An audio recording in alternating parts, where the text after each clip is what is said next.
Salom do'stlar, bugun sizga gapirib bermoqchi bo'lgan mavzuyim neyroxirurgiyada ishlatiladigan zamonaviy uskunalar, asboblar va yuqori texnologiyalar haqida. Chunki ko'p holatlarda bemorlar bilan birinchi suhbatlashganimda tabiiyki neyroxirurg oldiga kelishdan oldin mediadan, internet, Googledan o'zini kasalligi haqida maksimal o'rganib keladi va ayrim tavsiya etilgan uskunalarni o'qiydi, lekin konkretni nimada ishlatilishini bilmaydi va tushunmasdan endi tabiiy mutaxassis bo'lmagandan keyin bu narsani tagiga yeta olmaydi, tushunmaydi va savol beradi. Lazerda qilasizmi, ochib qilasizmi, falonchi uskunani ishlatasizmi, yo'qmi deb. Endi suhbatdan shuni sezilib turadiki, bemor bu uskunalar haqida eshitgan, lekin konkretni tushunchasi yo'q. Qisqa lo'nda tushuntirib berishga harakat qilaman. Demak, operatsiya boshlanishida hamma narsa lampadan boshlanadi. Обязательно dostup paytida teri kesilayotganda LED yuqori yorug'likka ega bo'lgan LED chiroqlariga ega zamonaviy lampa bo'lishi kerak, chunki dostupda kosmetik teri kesiladi, suyak ochiladi va kosmetikani ta'minlash uchun albatta yorug'lik juda ham yuqori bo'lishi kerak. Dostup qilingandan keyin birinchi navbatda masala keladi, yo endoskop yoki mikroskop ishlatish. Endoskop xalq tilida bilmayman nimaga, lekin nimagadir lazer deyiladi. Lazer bilamiz, bu nur. Endoskop esa bu tubulyar uskuna, ya'ni 0,4, 0,5 razmerli har xil qalinlikda endoskoplar bo'ladi. Bular kichik teshik qilib, o'sha suyakda kichik teshik qilib va kichik teshik orqali chuqurlikka kirib ma'lum bir operatsiyalarni amalga oshirishga yordam beradi. Deylik, adenoma gipofizini burundan operatsiya qilayotganda unga mikroskop bilan yetib borish qiyin. Tubulyar uskuna, ya'ni o'sha endoskop esa o'zini ingichka bo'lgani uchun va uzun bo'lgani uchun juda ham yuqori chuqur joylarga yetib boradi. Buning natijasida bizga tor, uzun va chuqur joyda ishlash imkoniyatini beradi bizga.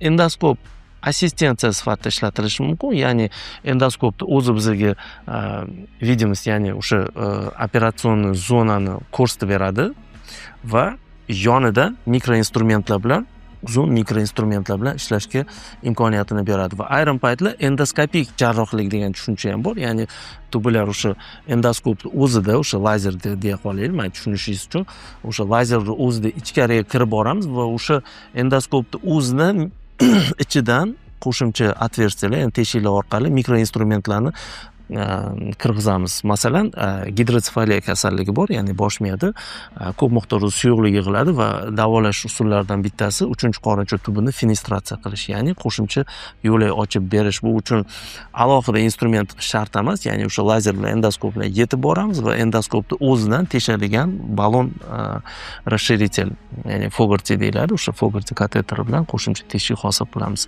Bu shunaqa. Va mikroskop. Mikroskop nimaga ishlatamiz? Endoskop, agar tushuntirib bera olgan bo'lsam, tor va chuqur joylarda ishlatiladi. Mikroskop esa yirik o'smalarni olishda katta dostup qilinadigan bo'lsa, maksimum yoritib beradi bizga maydonni. Ya'ni nafaqat o'smani deylik, nafaqat o'smani, balki atrofidagi qon tomir bo'ladimi, nervlar bo'ladimi, funksional muhim bo'lgan zonalar bo'ladimi, maksimal katta obzorda ko'rsatib beradi bizga. Va yirik o'smalarda, miya asosiy jarrohlikda yoki miyani yuzi o'smalari bo'lsin, mikroskop bu xirurgni asosiy vizualizatsiya, ya'ni bizga kattalashtirib o'sha operatsiya zonasini yoritib beradigan uskuna mikroskop hisoblanadi. Har bir operatsiyalar mikroskopda ishlangandan keyin deylik 20-30 barobar kattalashtiramiz va o'sha mayda qon tomirlarini ko'rish va saqlab qolish imkoniyatini beradi.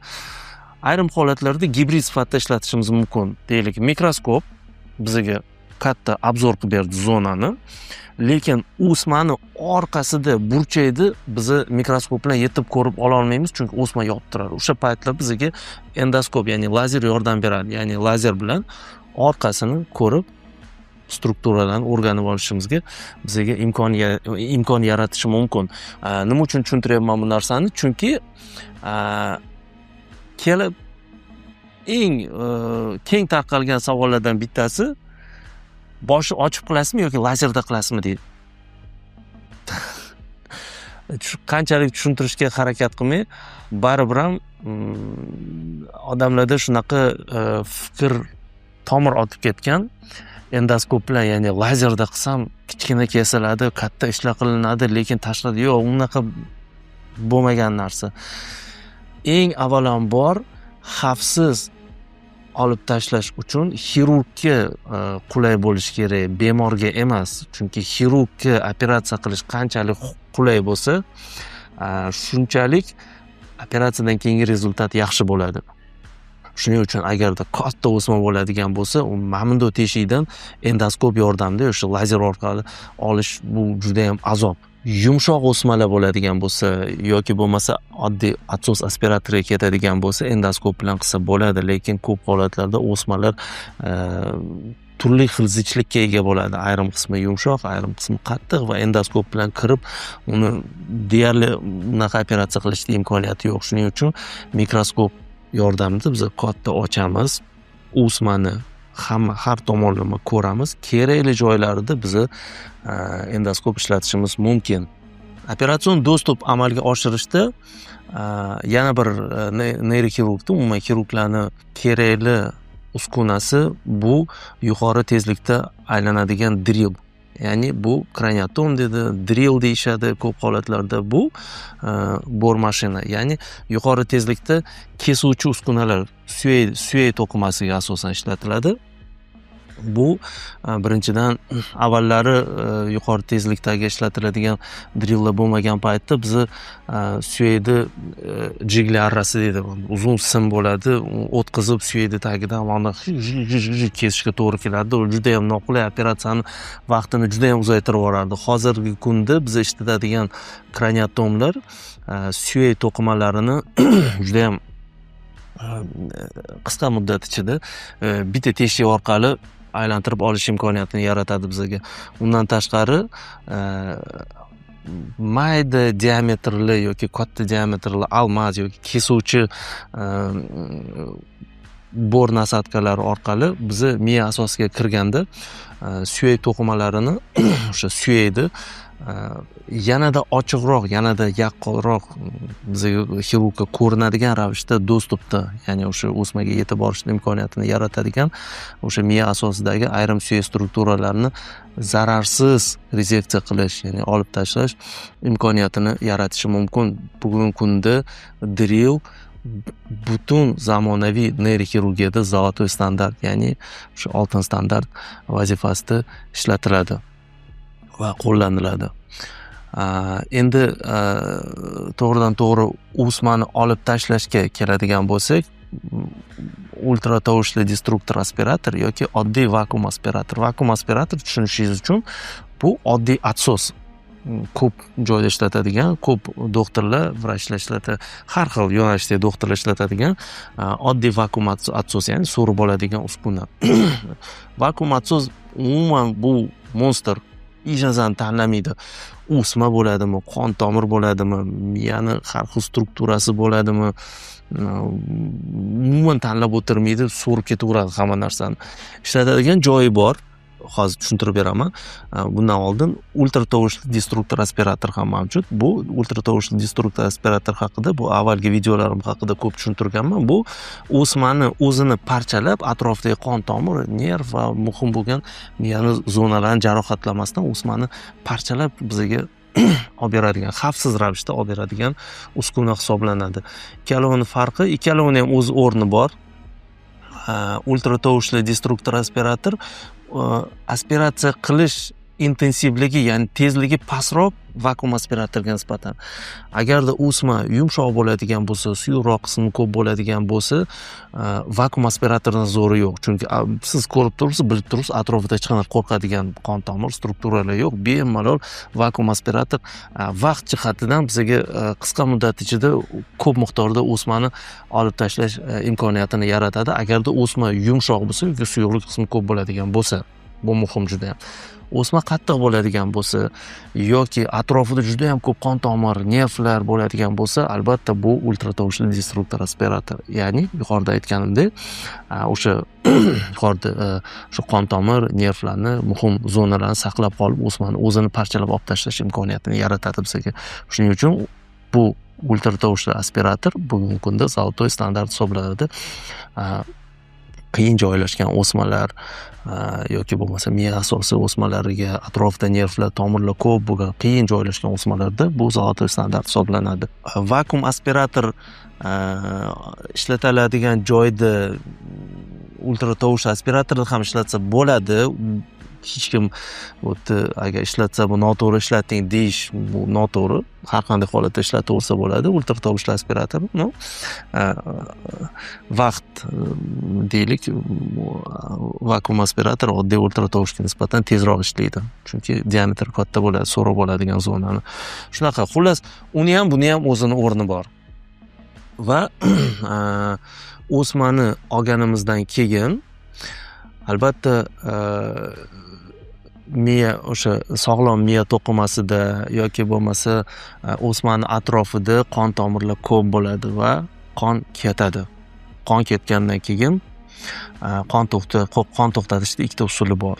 Ya'ni elektrokoagulyatsiya, bu tushunishinglar uchun xuddi svarkaga o'xshagan uskuna, ya'ni tok orqali bu issiqlik yaratadi va qonab turgan qon tomiri tok kuydirib qon ketishini oldini oladi. Va zamonaviy neyroxirurgiyada ishlatadigan maxsus qonni to'xtatuvchi vositalar, ya'ni bu gubka ko'rinishida bo'lishi mumkin, marla ko'rinishida bo'lishi mumkin yoki paxta ko'rinishida bo'lishi mumkin. Suyuqlik holatda pena ko'rinishida, ko'pik ko'rinishida ham bo'lishi mumkin. Bu kimyoviy vositalar qonayotgan joyga bosamiz va natijada o'sha ko'richka, ya'ni qattiq qonni qattiq bir qonni qotirib qo'yib ko'richkani hosil qiladi va qon ketishini to'xtatadi. Shunaqa.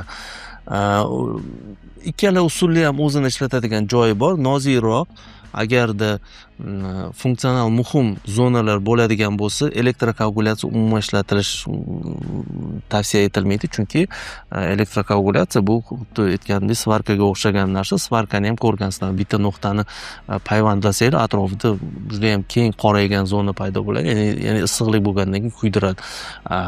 Koagulyatsiya ham xuddi shunaqa, miyani kam joyini qon to'xtatadigan bo'lsak, atrofida o'zidan 2-3 baravar zonani jarohatlashi mumkin. Ishlatadigan joyi bor uni ham, lekin nozik joylarda, funksional muhim joylarda yoki bo'lmasa nervlar atrofida, qon tomirlar atrofida ishlaganimizda biz albatta kimyoviy vositalardan foydalanamiz. Bu okisленная целлюлоза, ya'ni o'sha paxta, gubka, marla ko'rinishidagi maxsus qon to'xtatadigan vositalar. Ularni qoldiramiz, olib o'tirish shart emas.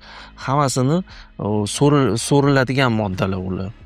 Hammasi 20-30 kun, 40 kunda, 45 kunda so'rilib ketadi va ungacha уже tabiiy gemostaz, ya'ni qon to'xtab bo'lgan bo'ladi.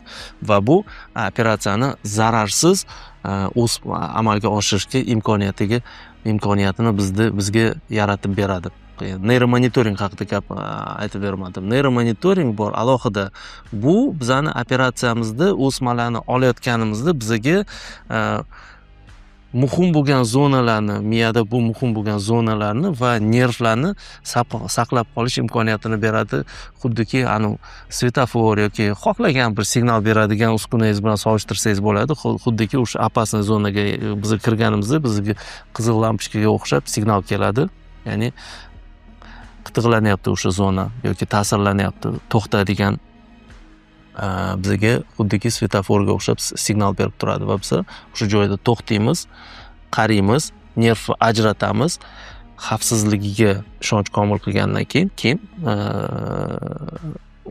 dальше o'smani olishni davom ettiramiz. Shunaqa neyromonitoring bu butun dunyoda funksional muhim bo'lgan zonalarda ishlashda zolotoy standart, ya'ni oltin standart hisoblanadi.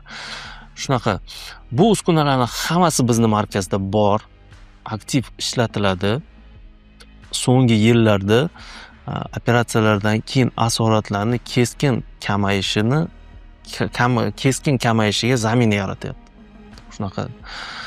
Lekin baribir ham bitta narsani aytib o'tishim kerak. Ushbu uskunalarni hammasini orasida men bitta narsani aytmadim. Eng asosiy ishlatadigan har qanday jarrohda eng asosiy ishlatadigan quroli bu aqli va qo'llari. Chunki ming qanchalik uskuna zo'r bo'lmasin, agarda jarroh ushbu uskunalarni ishlata olmasa, bu nafaqat foyda, balkim xavfli qurolga ham aylanishi mumkin. Shunaqa do'stlar. Shuning uchun aytmoqchimanki, zamonaviy neyroxirurgiya va operatsiyadan va muvaffaqiyatli operatsiya bu har doim kombinirованный подход. Xullas, bu bilan nima demoqchiman? Zamonaviy neyroxirurgiyada nafaqat uskunalar, balkim jarrohni aql idroki va mustahkam, ya'ni уверенный qo'llari bir-biri bilan qo'shilib, ya'ni mutanosib ishlashi operatsiyani muvaffaqiyatli operatsiyani garovi hisoblanadi. Ushbu video sizlarga mazmunli bo'lgan bo'lsa, yoqgan bo'lsa, like qo'ying, do'stlaringizga yuborib qo'ying. Sog' bo'ling, salomat bo'ling.